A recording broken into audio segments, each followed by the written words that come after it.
I've been involved with CBRS since it was called the CBRS Alliance, basically. This is what the organization, it's currently the ONGO Alliance. We started as 6 members in end of 2015, about 2016, when CBRS was more of a concept. The FCC they allocated the spectrum. It was a lot of education of the vendor market at that stage and analysts. And I will say that I absolutely love the panel that we just had on stage here. 4 CIOs from 4 airports promoting CBRS. And again, from those 6 members in a room to today, over 110. Imagine Wireless are part of them, Ericsson, Cisco, all the usual suspects, Nokia.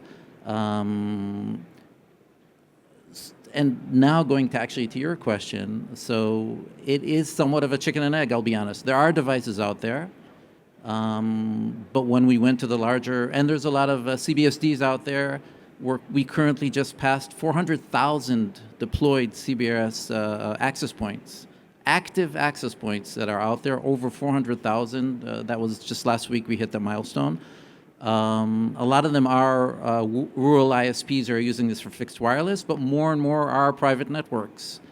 And we have, out of those 110 members, we have a lot of members who are now putting those devices together because they do see the scale, they see the volume, they see the fact that the market is there. So I'm very optimistic in that aspect. So I already have a few cameras that I've seen that work at CBRS.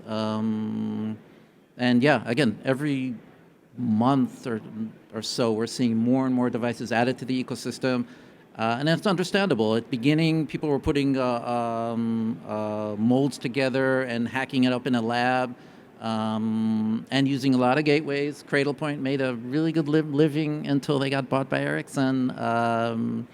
Out of putting gateways together, who basically connect between a typical device and a CBRS network, so they can enable basically any device, any camera to be. And I'm not promoting Cradlepoint here. There are other gateways out there. And so, yeah, but we're seeing more and more native devices come together as these deployments and other deployments that I'll talk about afterwards are getting into the market.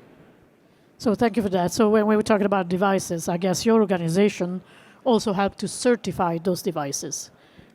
Honestly, we mostly certify the CBSDs, the access points. We didn't get into consumer devices.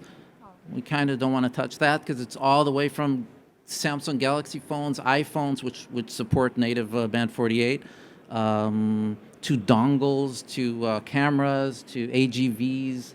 But we're not in the business. Again, a lot of our members create them, but we don't. The FCC does certify those devices, which is great for us.